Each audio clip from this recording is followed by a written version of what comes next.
Hey guys, we're working on this 2018 Ram 2500. Was a 6.7 Cummins turbo diesel. We've got a fault code in here. It's a U010C, lost communication with turbocharger control module, and also a P2BAC NOx exceeded deactivation of EGR. So,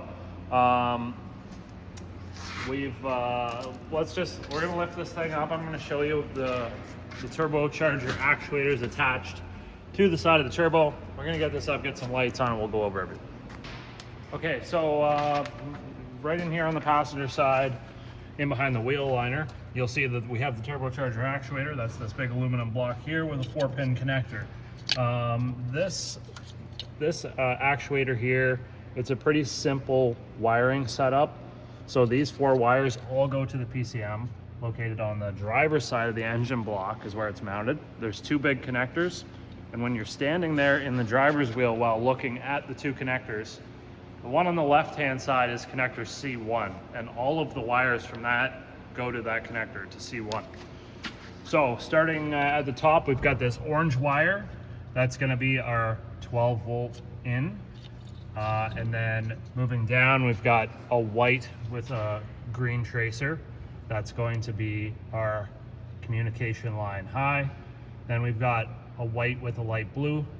That's going to be communication low. And then we've got a violet with a black tracer, I believe. And that one's gonna be our ground. All those wires go back to the PCM, like I say. So pretty simple test. What I do is first check power and ground. This unit's pretty expensive to replace, so we want to make sure that we check all of our bases before we just call it for an actuator, because nobody wants to drop $3 grand and a bunch of time slapping an actuator in it only to find out that there's a broken wire somewhere. So basically all I do is use a back probe and my multimeter, and it's a pretty simple test. You just have this thing plugged in, and then we use the back probe, which is a needle, and we just slide it in behind, up beside this wire into the connector so that we can touch the electrical pin inside, and we just get measurements. So I'm gonna grab my meter, we'll set it up, and we'll just do a quick check. I'll show you how to check for power and ground. It's super, super easy. You don't even need to unplug the connector. And then I'll show you what readings you would normally read on can high and can low with just the key off, and I guess also with the key on. Another thing that I like to do to check can wires is actually just do a resistance check or a load test on the wiring, just to make sure that there's no breaks or corrosion, or they're not shorted out to positive or negative, because those can give you issues as well. So the only other thing to note here is that the NOx sensor, which is located down here, there's a module for it down there. It also ties in to this these CAN wires as well. So from the PCM, it splices off. One goes to the turbo actuator, the other one goes to that NOx sensor. And I've undone the connector that's down in there. It's got a yellow locking tab, and it looks like this. Only in a 4-pin configuration. This one's bigger, but exact same idea. So this thing slides out. As you're pulling this out, the connector should be sliding off of the module. These things get really stuck on there, and I use a silicone spray to try to help free them up and wash out any dirt and get the plastic all slippery. So let's go to I'll grab the meter, we'll do all that stuff with the PCM plugged in, and then we'll do the resistance check after. All right, we've got our meter set up here. We're checking for voltage. So our black lead is on ground, red lead, touch battery positive, confirm we got 12.25 volts at the battery. So we're just going to leave the negative hooked up there to the battery. And then what we're going to do is go down here and just basically back probe into this orange wire, and we should expect to see battery voltage. Now we do have the key on, of course. So but you can see here 12.23 volts. So our power wire feeding to the actuator is good. And then just to simply check for ground, we do the opposite, where we take our ground lead and we stick that onto positive. And then we go down here to our ground, and then you can see here we have 12.24 volts. So you see how we just flip-flop that around? It still gives us a reading, but that tells me that the ground is good. So now to check for our communication wires, we'll go CAN high.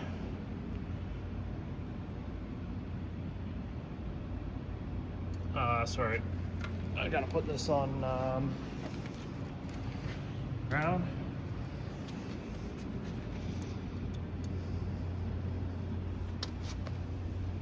.35, we'll say 2.3, 2.4, and then I'm going to CAN low.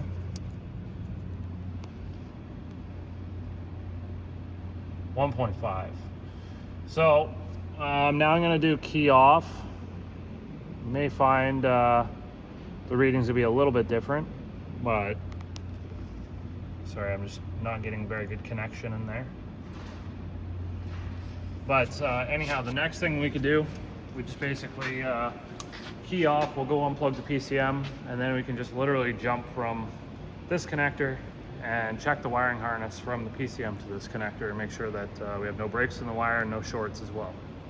Okay, so we're on the driver's side now.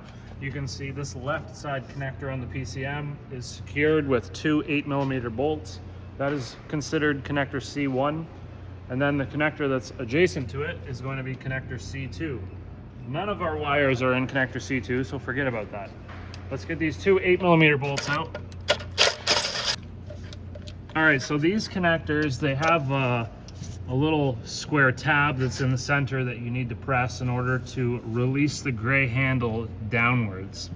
And then you just basically push down as you pull out on this connector, and you can weasel this thing out here.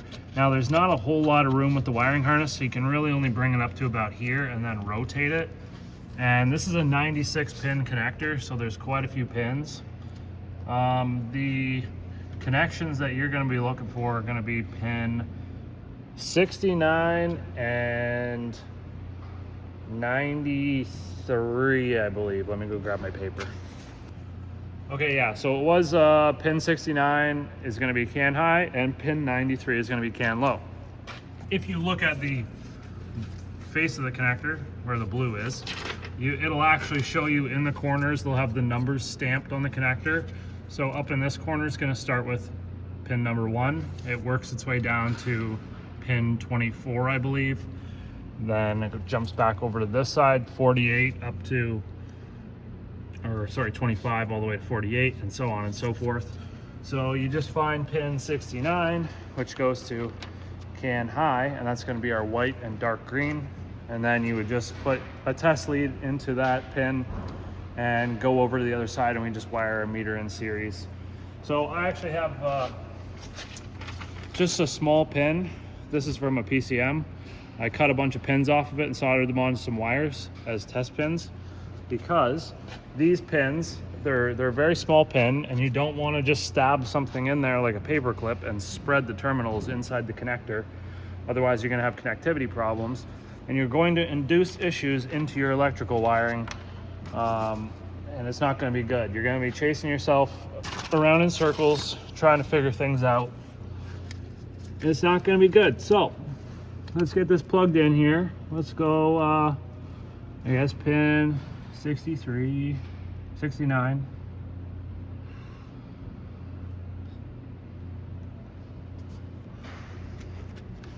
Like that. And we obviously want to make sure that our wiring here, our test leads, none of that stuff is going to be touching.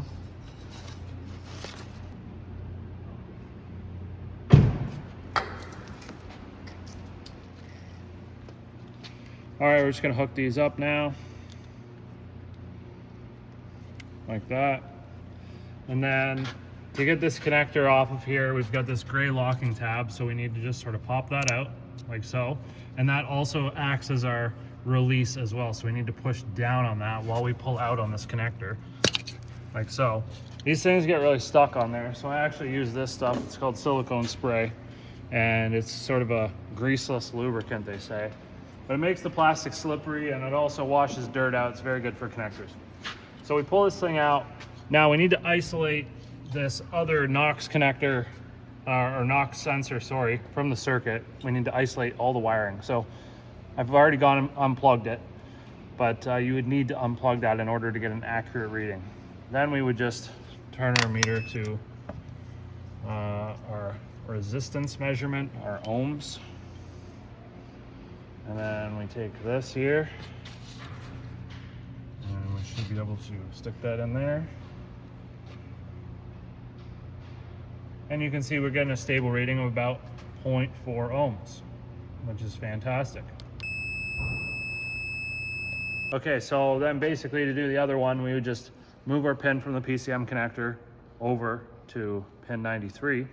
And then you would just check on this other wire that's right below it, which is going to be the white with the dark blue, or actually it's light blue, and check it, and you should have the same thing. If you had like anything over 1.5 ohms, I would say, or 2 ohms, you're probably going to have an issue with your wiring somewhere. Anything, yeah, higher than that, it's going to be pretty sure you got wiring corrosion somewhere in the wire, some sort of resistance, and that's not good.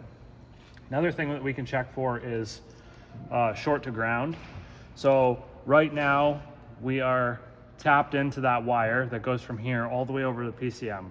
If that wire was rubbed through on ground somewhere on the chassis or something like that, is grounding out, then you would be able to just basically touch the body or ground somewhere, and you would see some numbers. In this case, it's open on the meter. It's not connected at all, which is good. That tells us that it's not grounded out.